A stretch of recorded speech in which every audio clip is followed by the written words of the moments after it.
Assalamualaikum warahmatullahi wabarakatuh.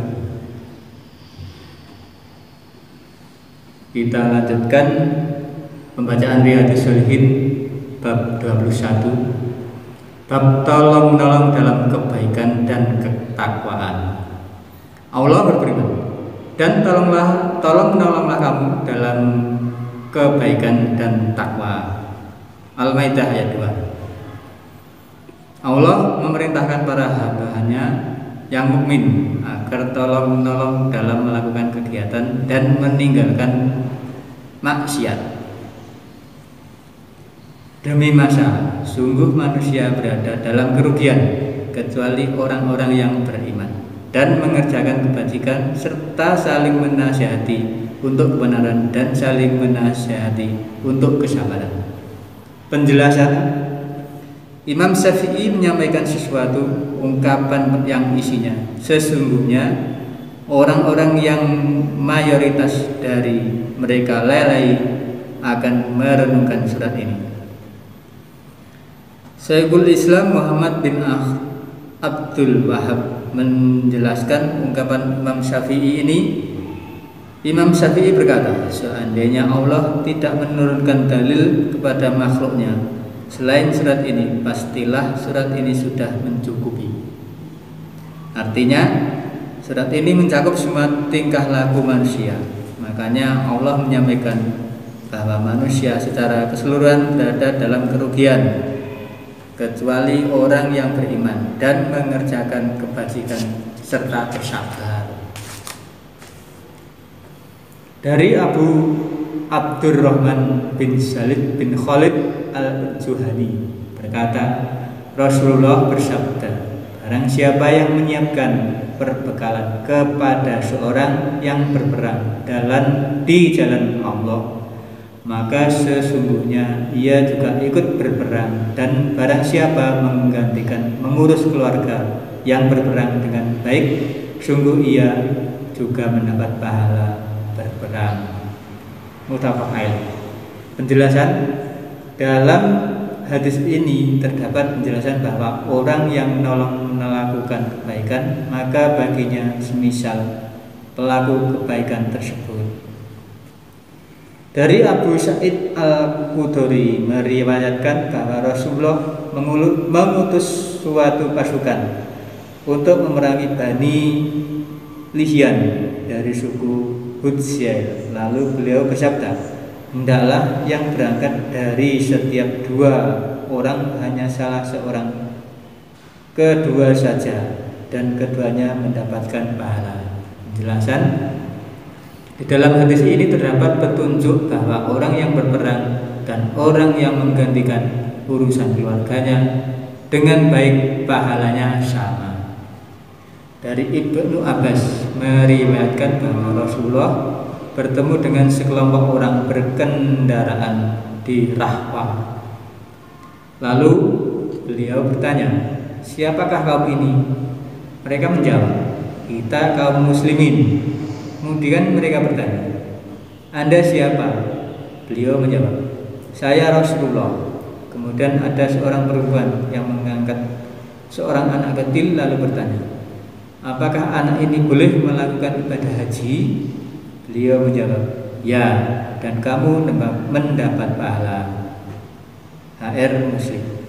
Penjelasan: di dalam hadis ini terdapat dalil yang menunjukkan keabsahan haji seorang anak kecil dan pahala bagi walinya, dan haji tersebut tidak mencukupi untuk menggugurkan kewajiban haji. Dari Abu Musa al-Asy'ari meriwayatkan dari Nabi bahwa beliau bersabda, juru simpan muslim dan dapat dipercaya, yang melaksanakan apa yang diperintahkan padanya, kemudian memberikan harta yang disimpannya dengan sempurna dan memenuhinya serta dengan hati yang baik. Selanjutnya menyampaikan harta itu kepada apa yang diperintahkan padanya. Ia merupakan salah seorang dari 2 orang yang bersedekah. Muttafaq alaih. Penjelasan: dalam riwayat lain disebutkan yang memberi apa saja yang diperintahkan kepadanya Para ulama membatasi lafaz al-mutasaddiqin dengan membaca fathahnya khop serta membaca kasrohnya nun sebagai isim tasniyah atau sebaliknya sebagai jamak. Kedua pendapat ini sahih. Nabi mengingatkan dengan sabdanya dengan sempurna dan memenuhinya serta dengan hati yang bijak atas apa yang bisa dialami para juru simpan, meliputi tamak, cemberut dan iri hati. Barang siapa yang melakukan hal tersebut, maka dia termasuk orang yang paling gigir di antara orang yang gigir. Dan barang siapa yang menyerahkan harta tersebut secara sempurna tanpa ada kecurangan, maka ia mendapat pahala orang yang memberi. Allah berfirman, sesungguhnya orang-orang mukmin itu bersaudara. Dalam ungkapan bersaudara terdapat isyarat untuk menegaskan nasihat.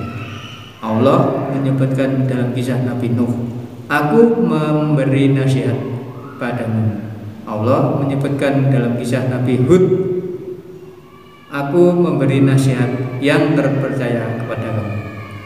Sebagian ulama berkata tanda-tanda nasihat itu ada 3, yaitu memperhatikan musibah yang menimpa kaum muslimin, memberi saran kepada mereka, dan memberi tunjuk untuk kemaslahatan mereka meskipun mereka tidak tahu dan meskipun mereka membencinya.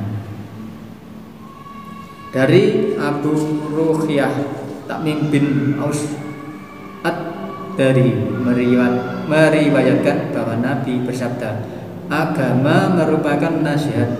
Kita semua bertanya, untuk siapa? Beliau menjawab, bagi Allah, bagi kitabnya, bagi rasulnya, bagi pemimpin-pemimpin kaum muslimin, serta bagi umat Islam secara umum. Penjelasan hadis ini menjadi poros Islam. Nasihat merupakan tiang agama dan fondasinya.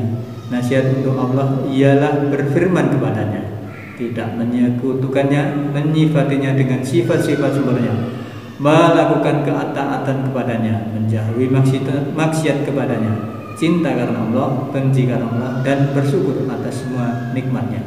Nasihat untuk kitab Allah ialah beriman bahwa kitab ini diturunkan oleh Allah, membacanya, mengamalkannya, serta memahami ilmu-ilmu dan perumpamaan-perumpamaannya. Nasihat untuk Rasul Allah ialah beriman kepadanya, menaatinya, dan membela sunnah-sunnahnya.